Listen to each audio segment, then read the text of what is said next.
Hello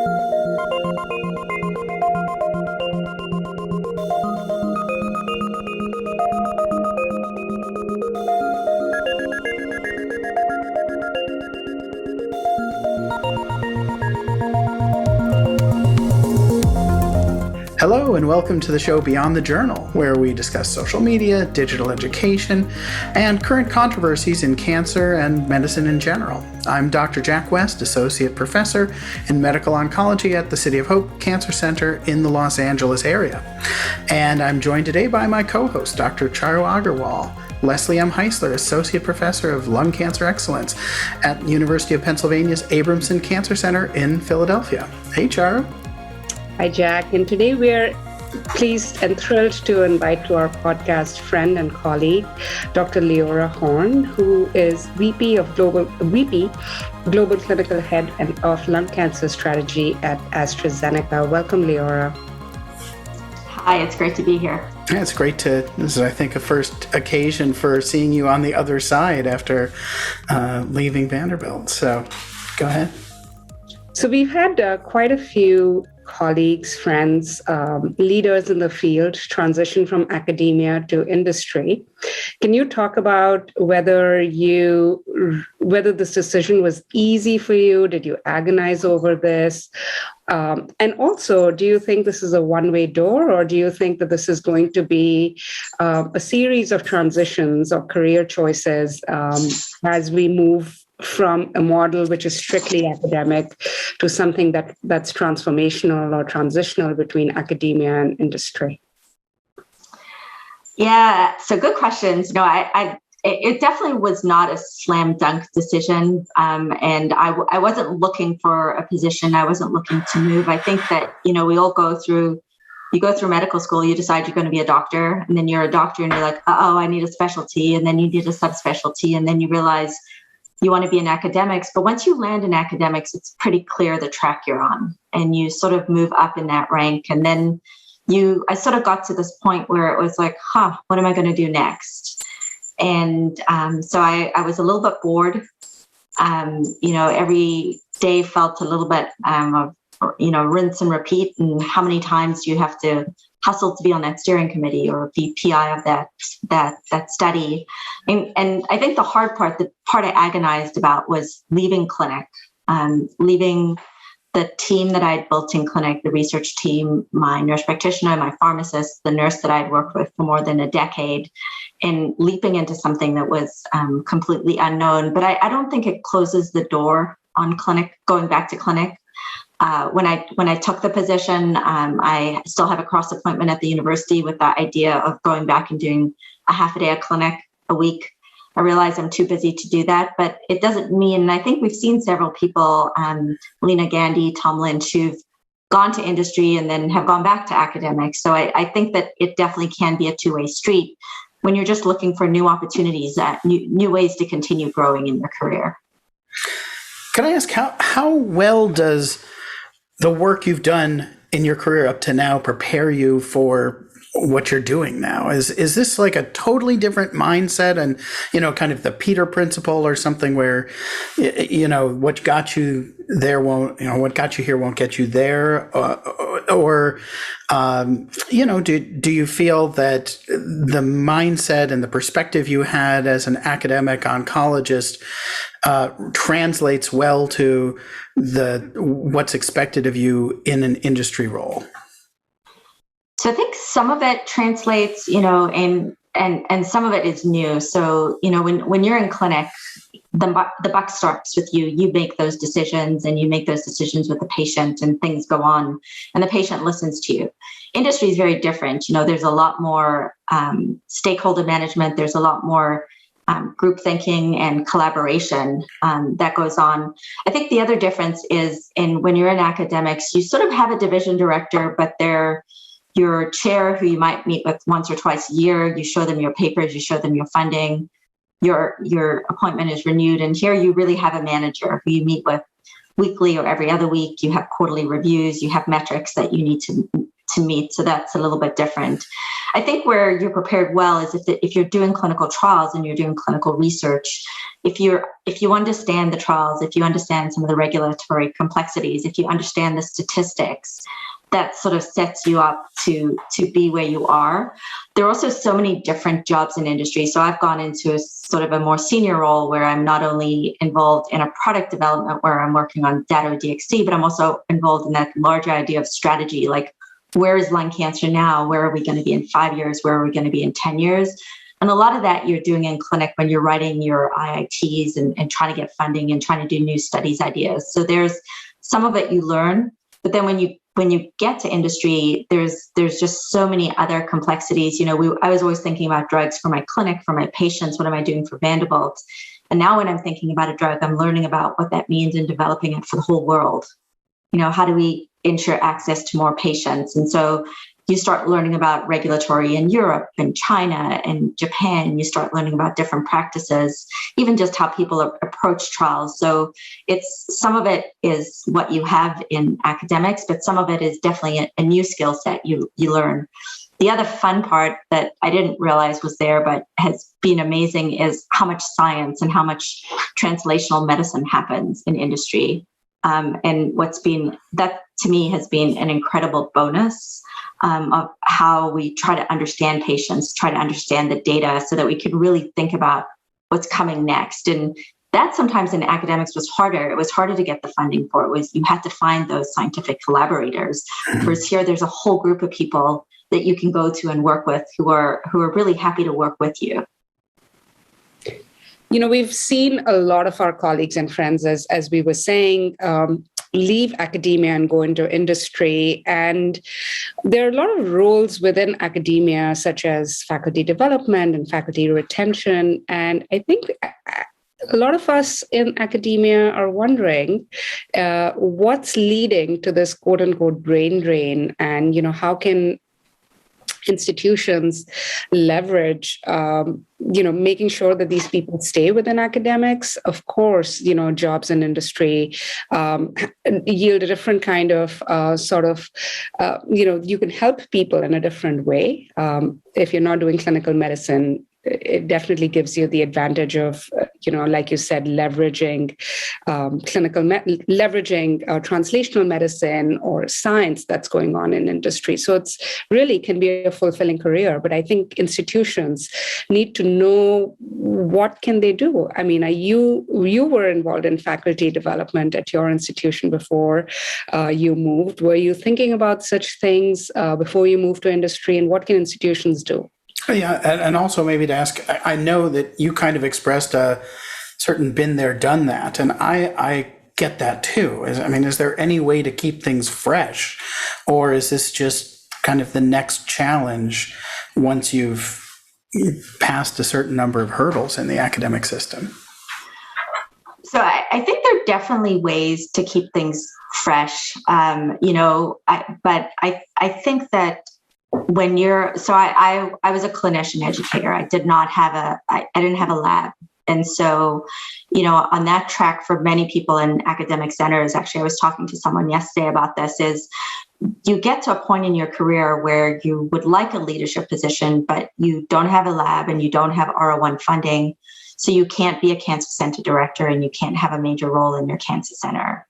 And so what are the other ways that you can creatively have opportunities to grow and nurture people, develop programs that are bigger than what you're just doing in the clinic? The other part that I think has happened, and it's sad and it's not unique to Vanderbilt, is medicine has changed so much. The demands that come onto clinicians these days, it's not as much about seeing the patients and patient care, and even every academic center has changed that they don't just take any patient and any kind of insurance they have. They're looking at the type of insurance they had. Patients are preferentially put into different hospital systems. And when I first moved here, we were a catchment area for Kentucky, for Tennessee, for many different states that border us. And some of that started to change. And that's just how medicine has changed in the US. And so part of me felt like I wasn't always able to serve the patients that I wanted to serve. And that's definitely the Canadian part of my personality. I think the other part of medicine that's changed is you are spending so much time on your computer. I remember once having a discussion with my two boys, and my older one said that he never wants to be a doctor because all you do is clinic notes. And my younger one's comment was, I want to be a doctor because you can spend all day on your computer.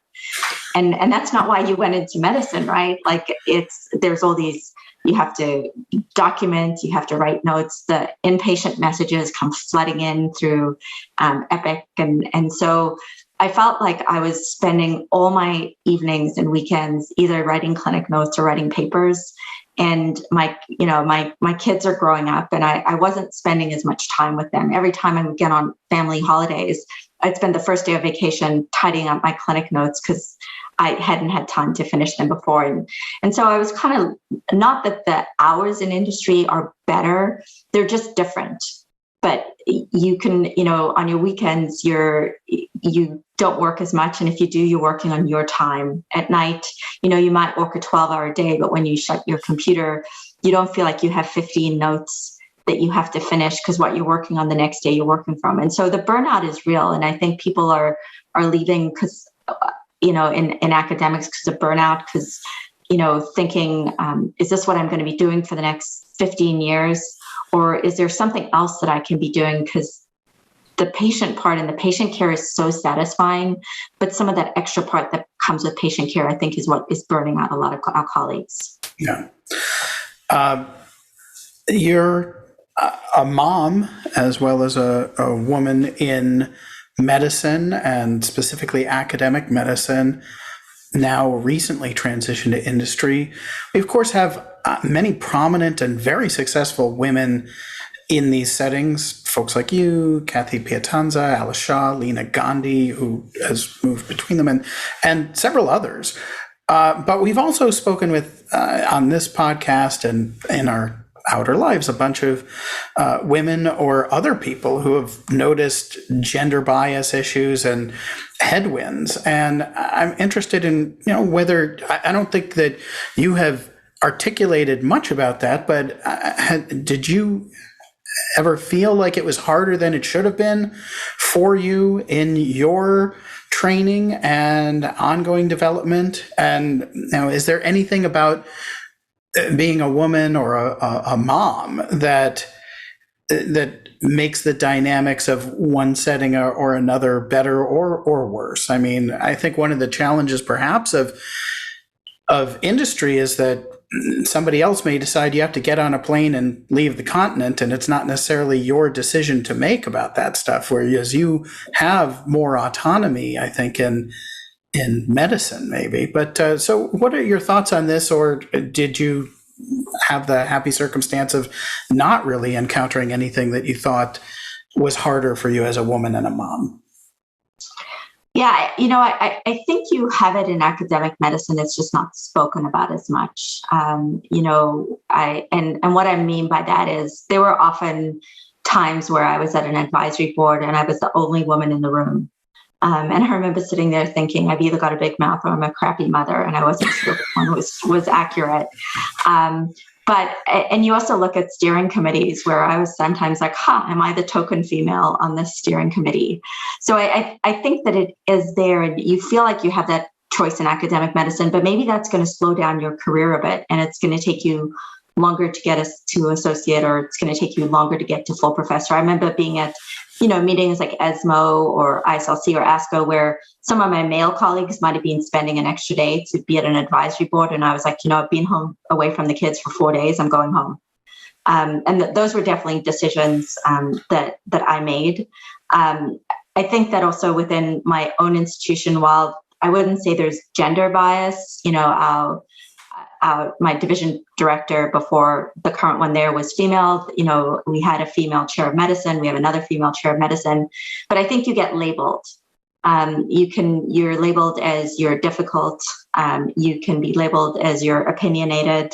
I've heard women be called needy. And so I think that if you're a man and some of these demands are being made, you might be ambitious, or you might be provocative in your thinking or thoughtful. So I think that, there are different labels. Industry, I've only been here a year. I have a male boss. He's fantastic. There are some women on our leadership committee. There are definitely more men than women. But I haven't seen as much of the distinction. But what I don't know, because I haven't been here long enough, is have those women taken longer to get to that next step in their career or to get where they're trying to go, because they may have made some decisions. Even this past weekend, I go back and forth to my office, and my head office is in Gaithersburg. That's where I'm based. And I go back and forth quite a bit. And I decided not to go this week because it was Halloween on Sunday. So, that was a conscious decision I made. I'll be there next week. But there were some meetings on Monday that maybe it would have been better for me to be in person, but they're not going to remember that I missed that meeting. But my almost 9-year-old will remember that I wasn't out trick-or-treating with him. Yeah. And so those are, conscious decisions that I have made in my career, because as much as I love my job, I fully think family is number one.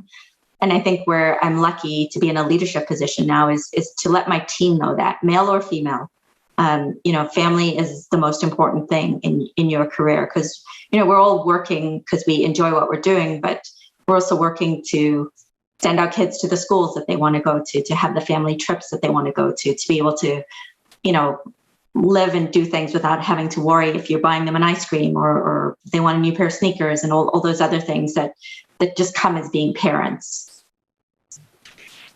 We talked a little bit about being a woman in academia, and I think when we think about women who are leading clinical trials, we think about, how is representation in terms of authorship, as well as representation on steering committees, invitations to ad boards, etc. Now that you're on the other side, can you tell us what industry can do as a whole to promote not just gender equity, but also rank equity in terms of getting younger people at the table, getting them invitations to serve as principal investigators or national investigators? I know you're a big supporter. Have you faced resistance in your efforts to promote equity? I haven't faced resistance at all. What's interesting is I've faced, we didn't even realize that. There are some steering committees that I've looked at and I'm like, this is a bunch of men. And they don't realize it. And I'm always like, it's a bunch of old men.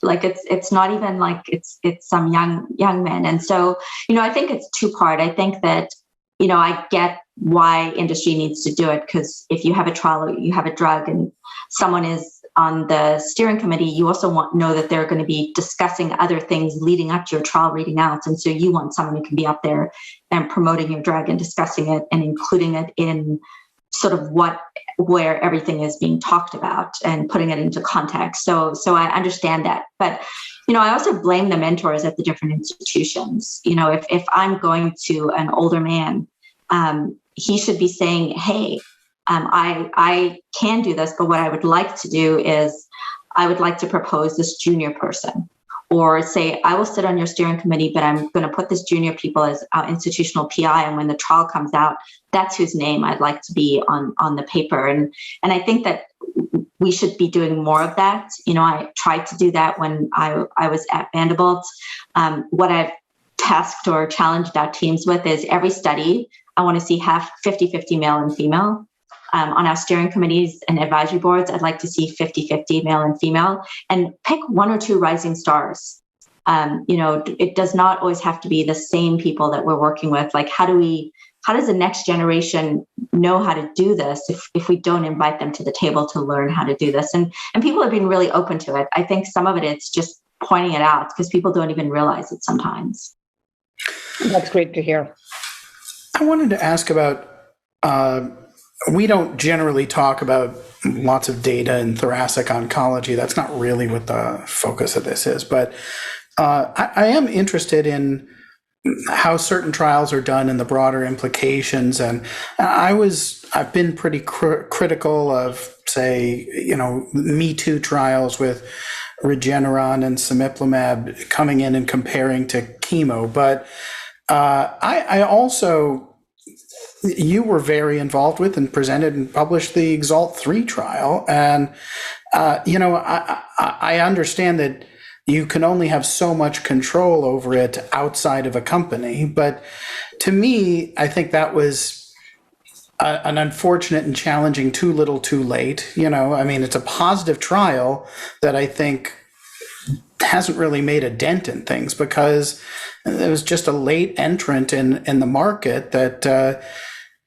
that's very crowded, and even lorlatinib, which I think a lot of us feel is a very good drug, is, it's hard to go up against a very strong competitor with a big first mover advantage. And so now that you're in a position of coming up with broad strategies and shaping these trials, is there anything that you saw from this that you would deal with differently? AstraZeneca has durvalumab and a lot of drugs that are not the first in market in a lot of these settings. And I think there is just too much of a complacency of going for an easy win against a weak competitor versus the most relevant competitor of 21-22 instead of, even if the FDA would allow you to compare it against a 2017 comparator, is that a Pyrrhic victory when no one ever prescribes it? Yeah, I think that's a great question. And clearly in industry, you see it like you need to be first. Or if you're not first, you need to be very close to first. What I've also realized in industry is the timelines are so much longer than what I realized. Like there is studies or cohorts that we're planning now that won't read out till 2023, which means you don't get that phase 3 investment decision until 2023. So it's like being back in the lab, like the experiments take forever. And, what is also important is where is your trial? And I think that was a great lesson with the Discovery drug. They were actually ahead of lorlatinib in terms of when they hit the clinic.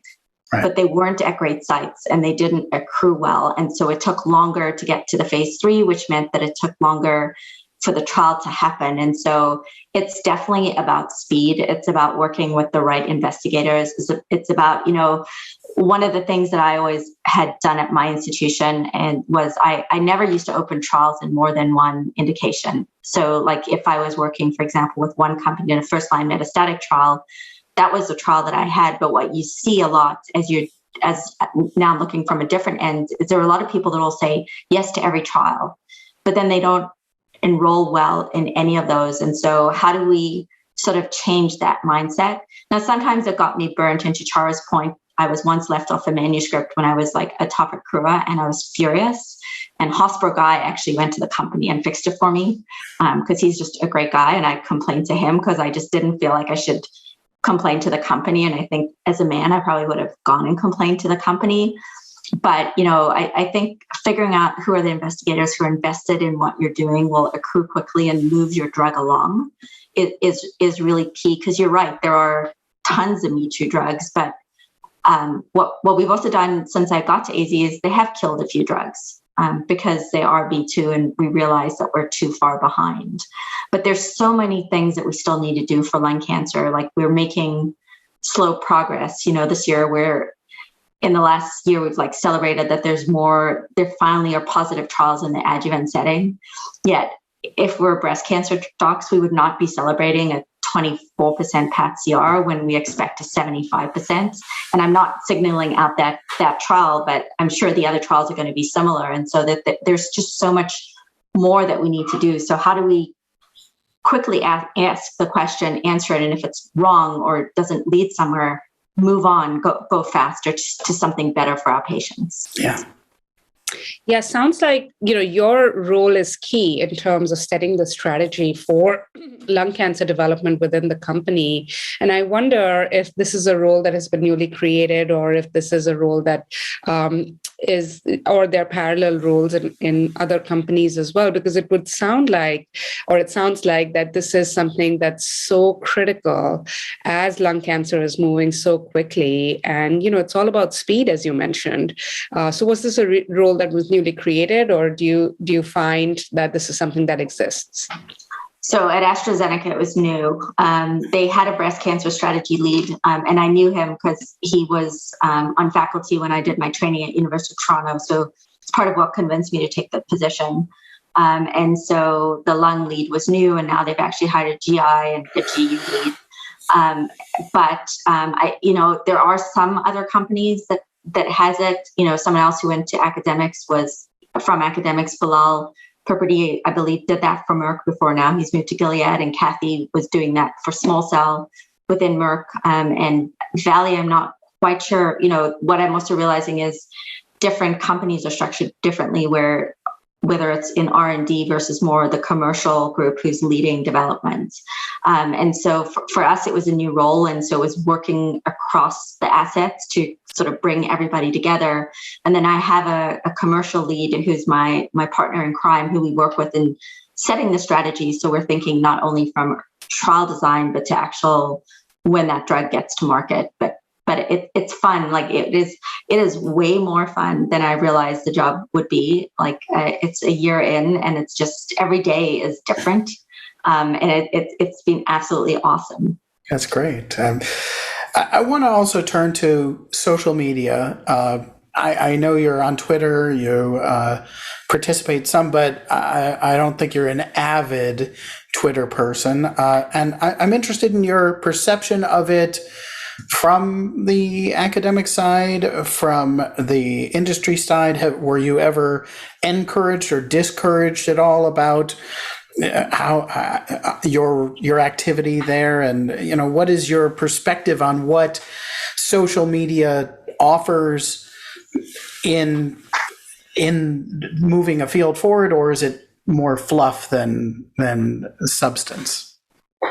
So it's interesting. I'm definitely a Twitter twit.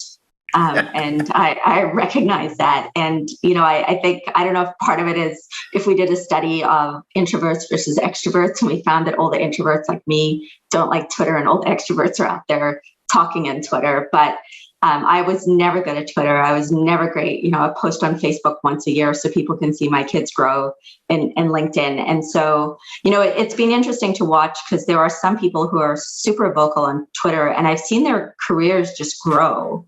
And just based on, platforms or ideas that they're promoting. I always liked Twitter to go on there and have those discussions around conferences to see what people were saying. I used it as a platform if I had a fellow or a resident presenting at a meeting to post and, tell them how proud I was of them. But it's interesting to see how people have really used social media to help push or even transform or pivot their careers as they move from one area to the other. I admire people that are able to do it. Like I spend forever thinking about what I'm going to post. We have an internal Facebook feed at AstraZeneca, and I go on there and I do the same thing I was doing before, which is congratulate the team, say things. Now when I post, I have to be careful about what I post. I can't promote anything, it's got to be right. More of general topics. But Twitter was always, I probably was more of a stalker, what's Jack West saying? What's Charu Aggarwal saying? What's Stephen Liu saying on Twitter? But I confess, I definitely need the Twitter for Dummies, and I need the courses just to get better. And what always amazed me is people like Leisha, who was tweeting in real time the data. I was like, how are you absorbing this? Like, you were multitasking on a whole other level, and it's good. It's fun. I'm actually kind of curious, because I know that you both are more active on Twitter. In the virtual environment, do you find people are just a little bit more bored or turning away from Twitter because everyone is so tired of everything being online? I don't know. I think it's interesting also because in a world where we are not having live meetings, the commentary that you would have walking out of B1 Hall at ASCO and, just chatting with people at the tables at ASCO or something, you now have that with a broader global audience, and it's more open and it's online. I mean, I kind of feel like, at least in a world where we can't do it live, I feel like it's kind of a handicap to not be deeply involved in that on social media because it's taking the place of the conversations we would have organically in the halls of our meetings. Yeah, that's a good point.